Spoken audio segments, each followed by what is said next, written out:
lastly, I would like to congratulate and also wish Isha. Isha, మీరంటే నాకు చాలా ఇష్టం Isha. I really admire her. I adore her a lot. నాకు casting చేసేటప్పుడు కూడా నెట్ఫ్లిక్స్ రాములా చేసేటప్పుడు కూడా I really wanted somebody like her. In fact I was trying to approach Esha as well. కాకపోతే ఆమె వేరే ఆంథాలజీలో she was a part of it.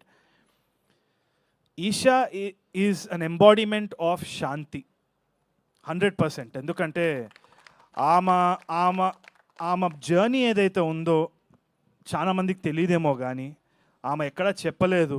She prefers silence and most people, most of the women who are fighting, they are mostly silent. వాళ్ళు డప్పు కొట్టుకోరు, అందుకనే వాళ్ళందరూ శాంతి. అంటే they are embodiment of silence. ఆ రెసిలియన్స్ ఏదైతే ఉందో అది I only seen that in Isha. ఎటువంటి క్రిటిసిజం వచ్చినా, ఎటువంటి మాటలు మాట్లాడినా, ఇప్పుడు ఆన్లైన్ ఎట్లా అయిపోయిందంటే ఒక వార్ ఫీల్డ్ అయిపోయింది.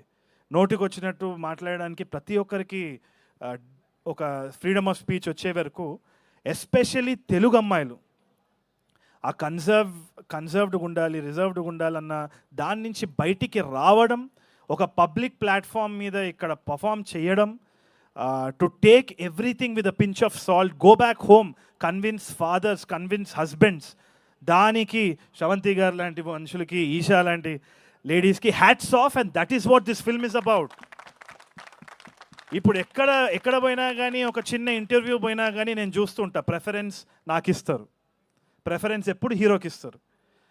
సార్ ఓకేనా, సార్ మీరు ఓకేనా, ఓకే. దాని తర్వాత హీరోయిన్ ఎప్పుడు కానీ ఇప్పుడు నుంచి మారాలండి అది. మా సినిమాకి హీరో మేమందరం కాదు, మా సినిమాకి హీరో ఈషా. సో కొంచెము ఆ మైండ్ సెట్ని మార్చాలి. దానికోసమే ఈ సినిమా మిమ్మల్ని తప్పకుండా ఎంటర్టైన్ చేస్తుందనే నమ్మకం నాకుంది. తప్పకుండా మీరు థియేటర్కి వెళ్తారన్న నమ్మకం కూడా ఉంది. మీరు ఎంజాయ్ చేస్తారన్న నమ్మకం ఉంది. Go watch this film, you will have a lot of fun. Thank you so much.